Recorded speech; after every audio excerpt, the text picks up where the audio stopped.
enjoyed this room because it's not so, hemmed in, closed in. It's really relaxed. The MC isn't that great, but apparently the content's been good.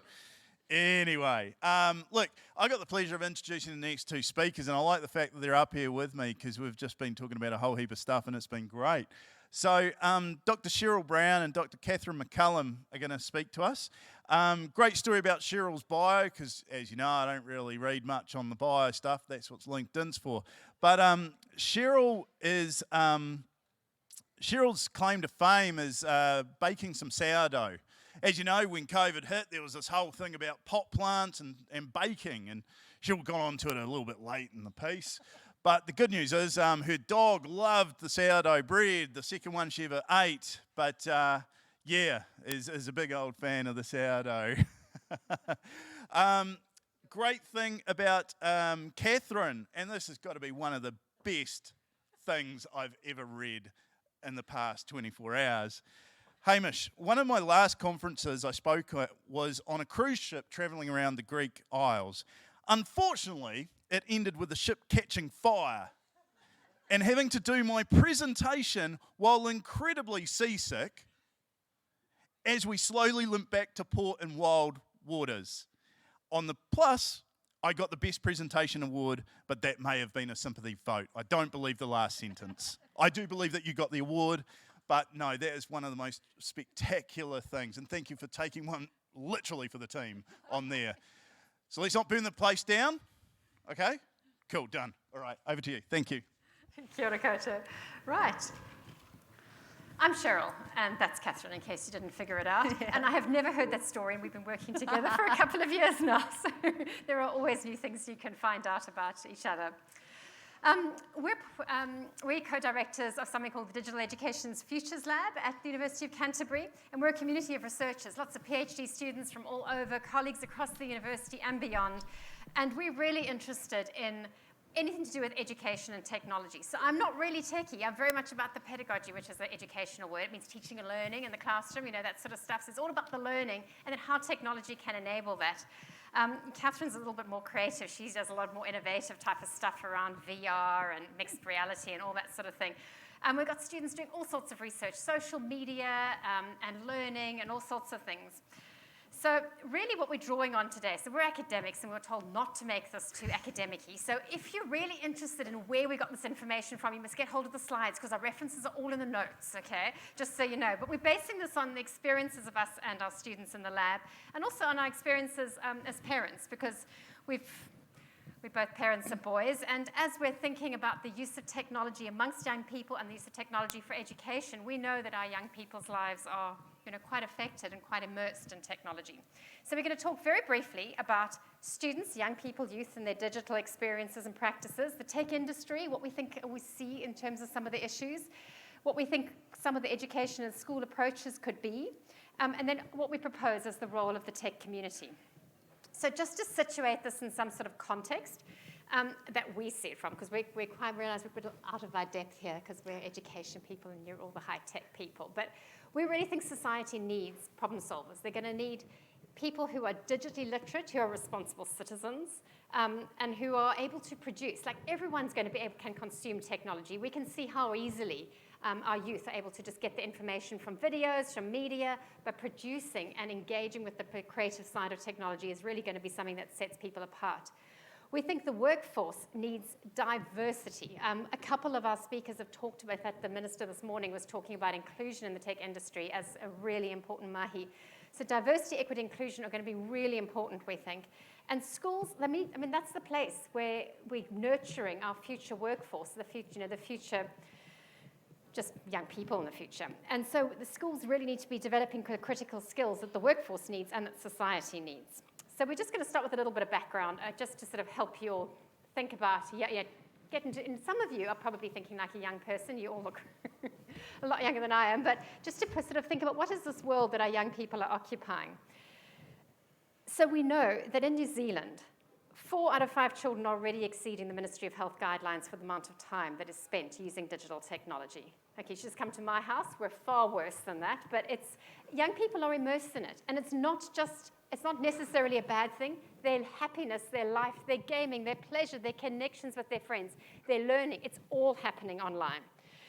But we know there are implications of excessive screen time. We probably, as adults, even feel it ourselves. I mean, I'm sure everybody every now and then just wants to put the cell phone away, wants to walk outside and have lunch and talk to real people. So this whole balance of screen time, time in person, it's something we're all grappling with. And there's been a lot of sort of fingers pointed at digital devices and digital technology leading to lack of achievement. People are very concerned about what this means for young people. But there's no going back. I mean, we're not going to be getting less technology in people's lives, only more. And so Kathryn and I are all about trying to find ways of trying to work within the world that we know our young people are going to be living in. The other thing is there are risks for young people. So digital technology is products. Students are products. So you probably all know that in France recently, their minister just said no more Google and Teams and classrooms in France because it's, the young people's data is being collected. It's being stored over in the US. We're very concerned about that, so they've banned it in schools. We know data is being collected all over the place. Students are being monitored. We work in a university context, online exams, proctoring, cameras watching students. These are concerns that we need to think about. And we also know that because people are online and young people are online all the time, they're being targeted through digital technology. I mean, I think New Zealand, like most countries, we're very aware of what the kind of protest movements, this instant messaging, the anti-vax movement, just the anti-mandate movement, all the stuff coming through. Young people who are passionate about activism, who are engaged in climate change, who are using social media to try and be activists and get their messages out, are getting trolled, are getting hate speech, are being targeted for things. So it's a very risky kind of space. So that sort of sets this very positive, optimistic viewpoint for what young people's lives are like. But I think the point is it's really complex. So what's it like in the workforce that we're going to be putting them into? And what are some of the issues that we need to think about? So we've already heard just how fast growing the New Zealand tech industry is. And I was a bit amazed by that. I didn't realize it was the second fastest growing industry in the country. But it's phenomenal. I mean, we know we're growing. And so you, as the tech industry, are really going to be needing competent young people to come through into your industries. But we have heard a lot of it today about just what the lack of diversity is like. Women, minority groups are hugely missing. And this is going to be a real big issue in the future. We know that we need to have a representation in the workforce. And so we've got to find ways in schooling to get women, girls into tech. So there's an interesting stat about only 1 in 20 girls considers science as a career. And so there's got to be ways to change it, and we've got to be starting young if we need to be changing this. You can't just wait till they get to university and then say, oh, well, have you thought about a career in science, for example, or in computer science? So that really raises the issue of digital inequality. So in New Zealand, digital inequality is a big thing. Sometimes we love looking at the stats that show us just how many people have access, what the Wi-Fi penetration is. Internet New Zealand puts out some great stats that make us look really good. But when we hit lockdown, we know that the Ministry of Education had to bundle up paper packs to send to school kids all over the region. We know that there were huge issues in terms of digital inequality, and New Zealand doesn't really rank that well in terms of educational inequality. So equality is something we've got to think about in education, and if we can't solve it at that level, we're not going to solve it in the level of the tech industry. And equality doesn't just mean access. So it is really important. Kathryn and I and a whole lot of colleagues in this room are all part of a digital equity group in Waitaha, and we're all working together across different communities. We know that equity is something we need to be looking at, but it's not just about giving people devices. It's about, as you can see, this comes from the government pages, it's about access, it's about skills, the capability, it's about resources and motivation. Why are people using technology for what? And it's about trust, which is another thing the minister mentioned today. So I'm very pleased that he and I were in absolute the same mindset. So really what we've got is a perfect storm. We've got a whole lot of issues that are facing us when we're thinking about technology and education. So I'm handing over to Kathryn, who's coming up with some of the strategies and solutions or ideas that we can think about. So having seen what students are facing at the moment, being digital and being immersed in this environment, a lot of complex issues. So schools are starting to obviously address this. And one of the biggest ways that they're addressing this is starting to relook at how we value digital technologies. And so if you're not in schools and you don't have young children, in 2020, they started to launch or actually embed some of the digital technologies learning areas. And so some of the fundamental ideas behind this change was reevaluating how digital technologies as a subject is taught. And the concept is that it was supposed to be, or still is, to be taught from the very beginning, from level 1, so year 1 and upwards. And so students from when they first start school actually engaging with the development of digital technologies. So that was the other fundamental, is that it wasn't just using technology and being consumers, is moving them away to being critical users of technology.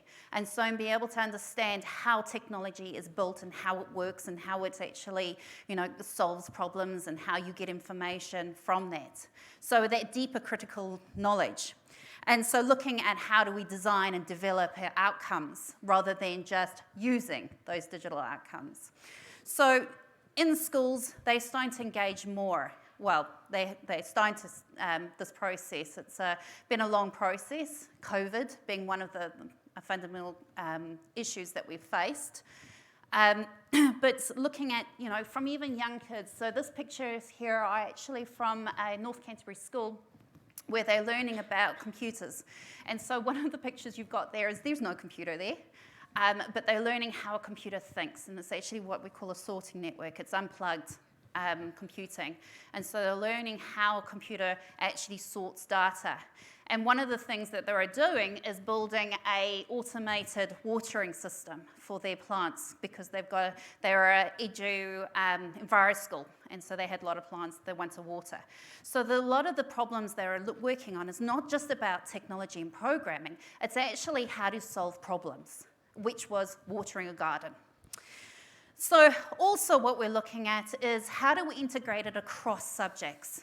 So one of the fundamental issues that we have with digital technologies or computer science in schools is it's narrow, it can be quite siloed. And so although digital technologies teachers will relate it across, what we need to do is actually start embedding it across the subjects. So in science, in maths, they are still using and creating technology, not just consuming it. And so this is another picture, it's from another project that I've been working on, is looking at how augmented reality and virtual reality can actually be used as a catalyst for teaching different subjects. So students not just being immersed in those experiences, but actually then creating these experiences. And they are low-tech, they are the end sort of low-fidelity type of designs, but you've got students creating maths trails where they go out into their classroom environment or their school environment and come up with mathematical problems that they then use the device to solve as well. So these ideas is connecting across, and which is fundamental to STEM learning, because it's about applying those integrated subjects together. We're also looking at how do we engage other students and starting also young. So a lot of the time with digital technologies, when they get older, and it actually starts from 10 years old, they start, especially girls, start to identify that it's not for them. It's not a subject that they want to pursue. So what you want to do is capture them early. And so there's a lot of schools out there are doing real strong connections with students to see and showcase how technology can be actually embedded in schools. And so this picture here is actually from Westlake Girls project that I did earlier this year, where it was at Westlake Girls High School, but they got their ākonga, which is their primary schools and intermediate schools, coming to Westlake and actually learning about digital technologies. And actually it was STEM, so it did the whole thing, so math, science. But one of the things they wanted to do is expose them to how technology can solve problems. And so it was actually led by so the ones in the blue are actually the high school students, and they led it, they were the leaders. And so it was actually showing the kids that this is a subject they can go to. So we had women there that were then, representing that this is something that they could go to and be, in IT. So the things that we're talking about is that push-pull idea. So, industry is wanting more students to come in and become those future leaders of technology, fulfilling the roles that you sit in the future, progressing the New Zealand economy in EdTech. But what also is happening in schools is that we're pulling from the technology environments. And so things like Agile and Scrum are all industry practices, but they're also appearing inside schools, and we are adapting them not just to teach students the processes that they might need when they get into industry, but actually using them to help them now. So design thinking practices, helping them come up with different ideas, using Kanbans to manage their time. And so those sort of practices and policies and techniques are not just about the future, it's about them now. So they're learning these things as they're going through. And by creating this technology, they're also learning what it means. So they're learning about algorithms and the impact of the information that they get, and this idea that there are bots, for example, that might manipulate the information, and how do you, just the fact that you're looking at one information, you're going to be sent it again, and it's going to come back to you. So it's about how algorithms work, how search terms work, how do you do it better, and then also, like Cheryl talked about, is that digital citizenship. How do we behave? So it's not just, so it's broad across this idea of digital literacy and fluency, where you're not just using technology in isolation, but it actually impacts across everything you do. So, in the last 5 minutes we've got, I'm going to talk a little bit about how industry responds to this. So, what we've just talked about is, students are faced in this digital environment. In the industry, we need more students, more people, more women, more people in minority areas getting into IT, so they're building that future. So what does that mean for the tech community? And so here are 4 things, 4 pillars. So the first thing I see in terms of the role of the tech community to help support schools, because one of the things is this is a journey for them. So as I said, this is all happening in schools, but it's also pockets. It's not across schools. Not all schools are doing these sort of things because they just don't have the capability. They don't have the educators potentially to help them, especially when you're talking about primary schools. So what we need to do is engage with schools. So we need to give them information, and we need to be engaging with the community as a tech organisation or community, engaging with DECA or even the, as Cheryl mentioned, our local Christchurch digital equity groups. Also getting involved in things like the Digi Awards and code clubs that are being set up, so you can go out and be role models to the kids that are coming up. So it's not just, like Cheryl said, wait until you get to university. It's starting young. Get them, people to see that this is a future career, and also importantly that it's not all about programming.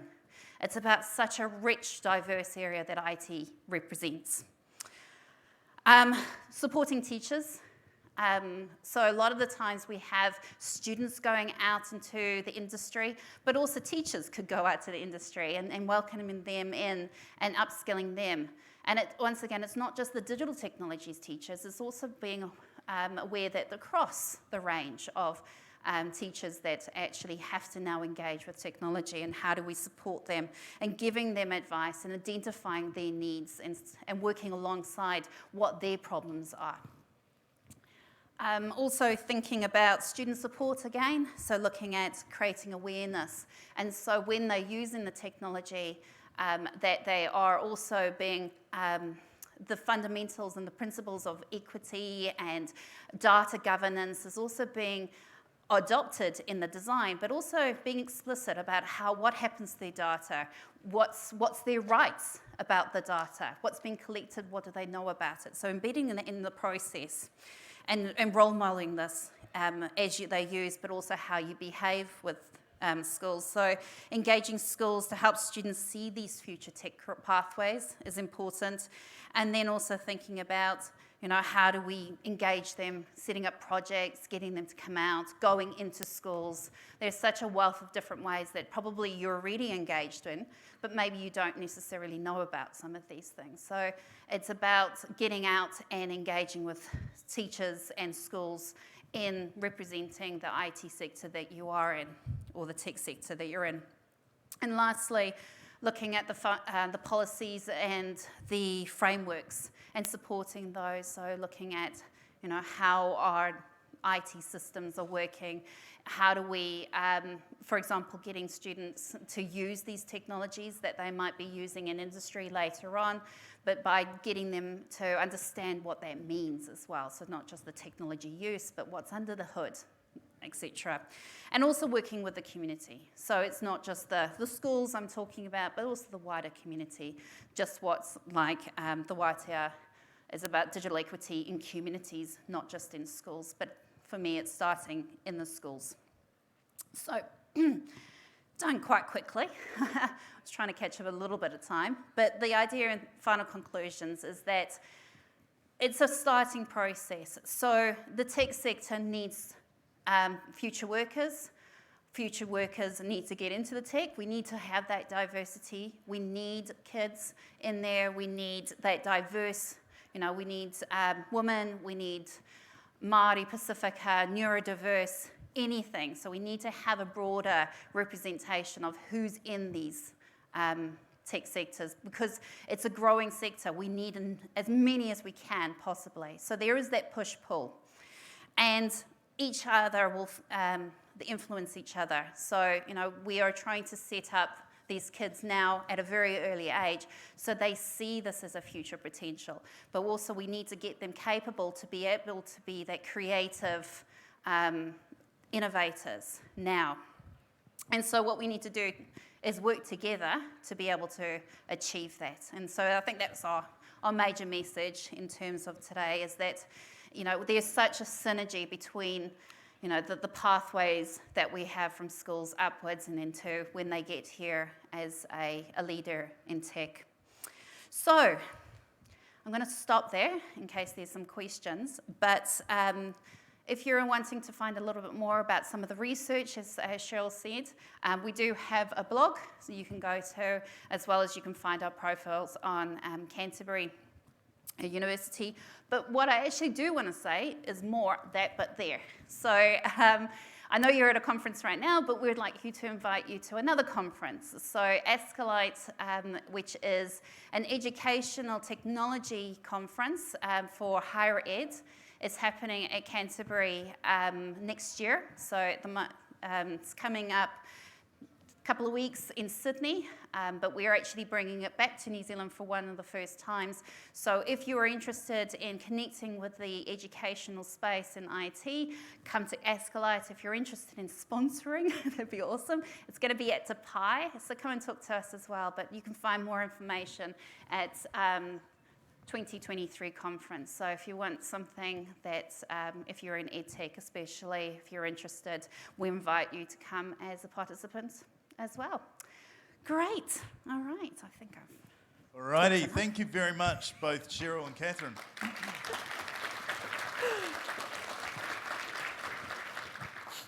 Okay. We've got a couple of questions here, and feel free to fight amongst yourselves who answers. How are educators being supported to upskill and be able to cope with, fast evolving technology? Good question. I can go jumping quick. So it varies. And I think this is not just a problem. I mean, in our presentation, we have focused maybe more at the schooling sector, but this is also a problem, up in tertiary. Any educator, how do we engage with technology and keep up? And, we saw in the during COVID, and where tertiary level, where we had to pivot quite quickly to online, there was a lot of skills needed to be able to do that. And so, and knowing which technology you use and how to use it, and also protecting the data rights, etc., of the users in there. So how are we doing it? It's sporadic. I mean, there's some amazing organisations, especially for I think, school sector. So DITA, is a digital technologies teaching association. Lots of work around teaching digital technologies. PD in education is a little bit difficult. It's a bit sporadic. There's so much happening in schools at the moment. I'm not sure if you're aware of how much reform and changes. There's not a lot of focus on digital, actually. There's a lot of, they're refreshing the whole curriculum at the moment. So I think my only comment is I just encourage teachers and adults, parents, not to be afraid of letting young people lead the way. Our young people are very tech savvy. It doesn't mean they're critically literate. There's a lot they don't know. But the partnership, our Māori value of ako is one way that we can bring them into the tech sector, of learning from each other and not being scared not to know, being really, being brave about saying, I have no idea how to do it. What do you think will work for us as a class? And I think that is really important, and that just takes a bit of confidence to be vulnerable. Yeah, it does. And we were all kids once, right? Yeah. We showed our parents how to, set the VCR back in the day. Are there things that other countries are implementing that we can learn from? Like, for example, Finland being ranked highly with education systems and high-performing graduates. How can we do that in terms of our approach to tech in schools? There are some amazing examples. In England, they've got a sort of an institute of STEM, and so they are where teachers can go and get upskilled, because a lot of the idea around technology is integration. It's about not being in a silo. So even though it's science, maths, etc., they've got an institution that's focused on it, and teachers know where to go to get upskill. So there are definitely some amazing pockets. I think what's happened a little bit, as I said, with New Zealand, is that our vision's got a little bit dispersed. There's so much that they have to keep their hands on top of. So I think looking overseas is a good example, but we can't necessarily replicate everything. We are unique in terms of our culture, and that's one of the things that teachers are looking at now. It's the local curriculum, the referencing of what we do in New Zealand. And so I think for us, it's also about not just what we do overseas, but how do we do it here? So, for example, we need is more digital technologies, education systems that are homegrown, that students can use, that have our values as well embedded into it. And so not just importing the Google, where they don't worry about the data and what happens to it. Do you want to add? Cool, thank you. Are you doing anything specific to help students to understand the access needs caused by disability? Yeah, so no, we're not doing anything specific, but we're part of other groups within the region who I think are looking at that. So I think the issues around safety, well-being and accessibility are really important. I think there are systems that are doing it a lot better. It's a mindset change. And so I think part of what we have to do is model it in our own practices. So we bring it up in the courses we teach. We're trying to create awareness of it. The groups, the community groups we're involved in are thinking about accessibility. But it's really interesting because it's an afterthought often. It's an afterthought in software often. And I've just done the move away from the Bird site to an alternative social media. And what's interesting there is that the accessibility approach in Mastodon, for example, put a picture up, it gives you the prompt right underneath to put an alt tag in. You can skip it if you're lazy and you don't think about it, but the accessibility is built in right in the beginning, and I've just been impressed at how it prompts you all the time to think about that, hashtags, capitalizing your wording as you string it together. And it's amazing when I think back to my previous practices personally, just how I fell into it's just quick and easy to just stick a pickup and write something about it. And so I think part of that is reflecting on our own personal experiences and priorities in the industry and bringing that out to the students and the teachers we work with. And I think that's maybe something in terms of the presentation, that idea that those are things that you can build into your systems that we use. So it's not necessarily the lecturer that needs to have that idea of, oh yes, I need to do it, but it's actually prompts, you have to do it. So because the system will make sure that you have, the diverse approach to how you're engaging and creating your content, and that it is accessible. All good. Well, thank you both very much for a wonderful presentation. We have a small break. Oh, thank you. Just there. We just grabbed it and make glasses. Yes. There we go. I'll give it to Kathryn. All right, thank you. I might leave that.